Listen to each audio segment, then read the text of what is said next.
جو درس قرآن کا سلسلہ ہے وہ ہے دریا کی موجوں سے ماں کی گود میں۔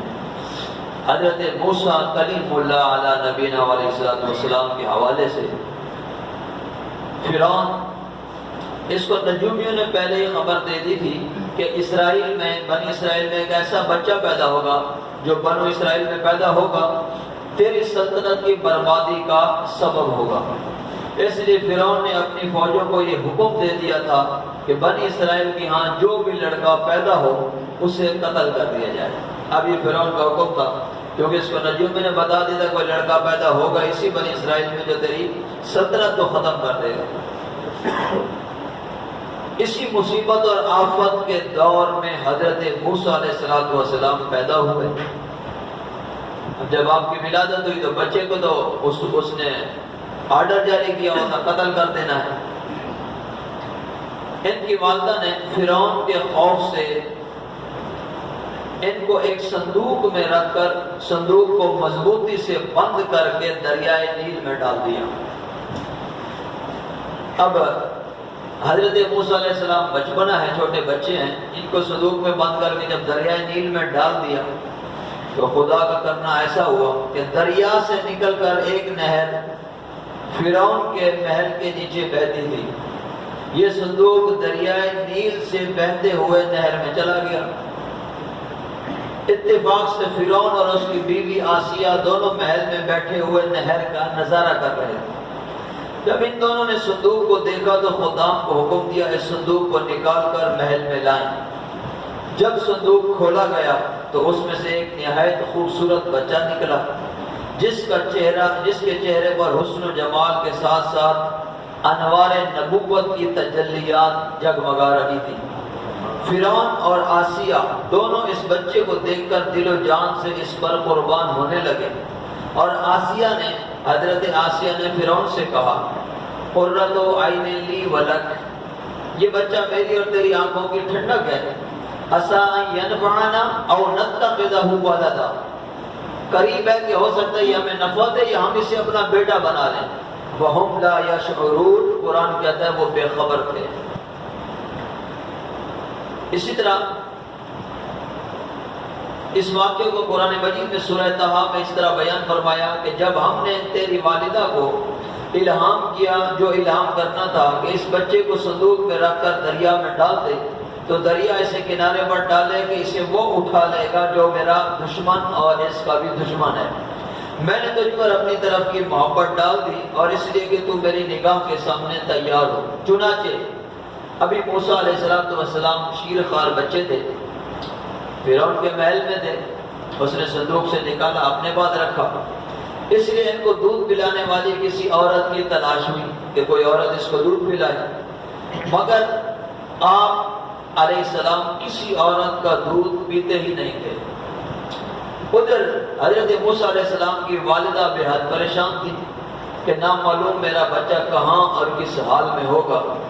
پریشان ہو کر انہوں نے موسیٰ علیہ السلام کی بہن مریم کو جستجو حال کے لیے فرعون کے محل میں بھیجا کہ جا کر دیکھو کیا حالات ہیں۔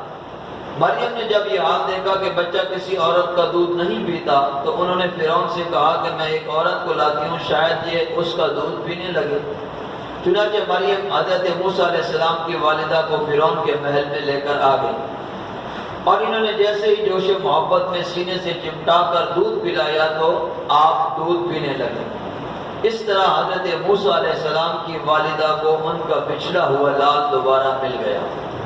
اس واقعے کا تذکرہ قرآن مجید کی سورہ قصص میں اس طرح بیان کیا گیا، وَأَصْبَحَ فُؤَادُ أُمِّ مُوسَىٰ فَارِغًا، اور صبح کو موسیٰ کی ماں کا دل بے صبر ہو گیا، إِن كَادَتْ لَتُبْدِي بِهِ لَوْلَا رَبَطْنَا عَلَىٰ قَلْبِهَا، قریب تھا کہ وہ اس راز کو ظاہر کر دیتی اگر ہم اس کے دل کو ڈھارس نہ دیتے، لِتَكُونَ مِنَ الْمُؤْمِنِينَ، کہ اسے ہمارے وعدے پر یقین ہے۔ وَقَالَتْ لِأُخْتِهِ قُصِّيهِ، اور اس کی ماں نے بہن سے کہا کہ اس کے پیچھے چلی جا۔ فَبَصُرَتْ بِهِ عَنْ جُنُبٍ وَهُمْ لَا يَشْعُرُونَ، اور وہ انہیں دور سے دیکھتی رہی اس حال میں کہ وہ شعور نہیں رکھتے تھے، وہ بے خبر تھے۔ وحرمنا علیہ المراضع، اور ہم نے دوسری عورتوں کا دودھ حرام ٹھہرا دیا، من قبل، اس سے پہلے۔ فقالت هل ادلکم علی اہل بیت، تو موسیٰ علیہ السلام کی جو بہن تھی وہ کہنے لگی میں تمہیں ایسی عورت کی طرف رہنمائی، ایسے گھر والوں کی طرف رہنمائی نہ کروں، یکفلونہ لکم وہم لہ ناصحون، کہ وہ اس کے لیے کفالت کرنے والی ہوں اور اس حال میں کہ وہ اس کے لیے نصیحت کرنے والے ہیں۔ فرددناہ الی امہ، ہم نے اسے لوٹا دیا اپنی والدہ کی طرف، کئی تقر عینہا، تاکہ اس کی آنکھیں ٹھنڈی ہو، ولا تحزن ولتعلم ان وعد اللہ حق ولکن اکثرهم لا يعلمون، اور غم نہ کھائے اور جان لے کہ اللہ کا وعدہ سچا ہے لیکن اکثر لوگ نہیں جانتے۔ تو موسیٰ علیہ السلام، فرعون دشمن ہے اور تخت فرعون کا پلٹنا موسیٰ علیہ السلام نے ہے، لیکن خدا کی قدرت دیکھیں کہ جو دشمن ہے اسی کے گھر میں اللہ تعالیٰ نے موسیٰ کلیم اللہ کو بھیجا ہے اور وہیں پر آپ نے بچپنے کے اندر پرورش پائی ہے۔ فرعون کے محل میں آپ پلے بڑے ہیں اور فرعون کے گھوڑے جو تھے، سواریاں تھیں، انہی کے اوپر آپ سواری کرتے رہے موسیٰ علیہ السلام۔ حضرت موسیٰ علیہ السلام کی والدہ کا نام یوحانس اور والد کا نام عمران ہے، اور عیسیٰ علیہ السلام کی بہن کا نام مریم ہے، مگر یہ وہ مریم نہیں جو عیسیٰ علیہ السلام کی والدہ ہیں، یہ وہ نہیں ہے، بلکہ حضرت عیسیٰ علیہ السلام کی والدہ مریم جو ہے وہ اس سے، جو موسیٰ علیہ السلام کی بہن ہے مریم، اس سے سینکڑوں سال پہلے ہیں، کیونکہ حضرت عیسیٰ علیہ السلام بعد کے اندر جلوہ گر ہوئے اور موسیٰ علیہ السلام پہلے ہیں، ان سے پہلے یوسف علیہ السلام ہے۔ عیسیٰ علیہ السلام کے بعد جو نبی ہیں وہ ہمارے نبی آخر الزمان صلی اللہ علیہ وسلم ہیں۔ حضرت عیسیٰ علیہ السلام اور حضور کی نبوت کے درمیان کا جو عرصہ ہے وہ تقریباً 400 سال ہے، اس کے اندر کوئی نبی نہیں آیا، اور اس کے بعد حضور جب جلوہ گر ہوئے تو حضور آخری نبی تھے، ان کے بعد کوئی نبی نہیں ہے۔ اب اس واقعے سے ہمیں درس ہدایت کیا ملا؟ اس واقعے سے سبق ملتا ہے کہ جب اللہ کا فضل ہوتا ہے تو دشمن سے وہ کام کرا لیتا ہے جو دوست بھی نہیں کر سکتے۔ دیکھیے فرعون موسیٰ علیہ السلام کا سب سے بڑا دشمن تھا، مگر حضرت موسیٰ کی پرورش فرعون ہی کے گھر میں ہوئی۔ یہ بھی معلوم ہوا جب اللہ کسی کی حفاظت فرماتا ہے تو کوئی بھی اس کو نہ ضائع کر سکتا ہے نہ ضرر پہنچا سکتا ہے۔ غور کرو کہ موسیٰ علیہ السلام کو کس طرح باحفاظت صحت و سلامتی کے ساتھ اللہ تعالیٰ نے پھر ان کی والدہ کی گود میں پہنچا دیا۔ تو یہ اللہ تعالیٰ کی قدرت ہے کہ پھر وہی بندے کا اگر ذہن بن جائے کہ جس سے اللہ تعالیٰ نے موت مقرر کر دی ہے تو پھر اس کی موت کا وقت جب آ گیا تو نہ ایک لمحہ آگے ہو سکتا ہے نہ پیچھے ہو سکتا ہے، اور اگر موت نہیں آئی ہوئی تو پھر کوئی کتنا ہی اس کے خلاف کر لے لیکن وہ اس کو موت نہیں آ سکتی، جب وقت مقرر ہے رب کی طرف سے اگر معاملہ ہو چکا تو پھر موت آئے گی، اور اگر معاملہ مکمل نہیں ہے وقت باقی ہے تو پھر آپ دیکھتے ہیں کہ ایکسیڈنٹ ہوتے ہیں، دو حصے ہو جاتا ہے جسم، لیکن پھر بھی بندہ سانس لے رہا ہوتا ہے، یہ ہم دیکھتے رہتے ہیں، کیوں؟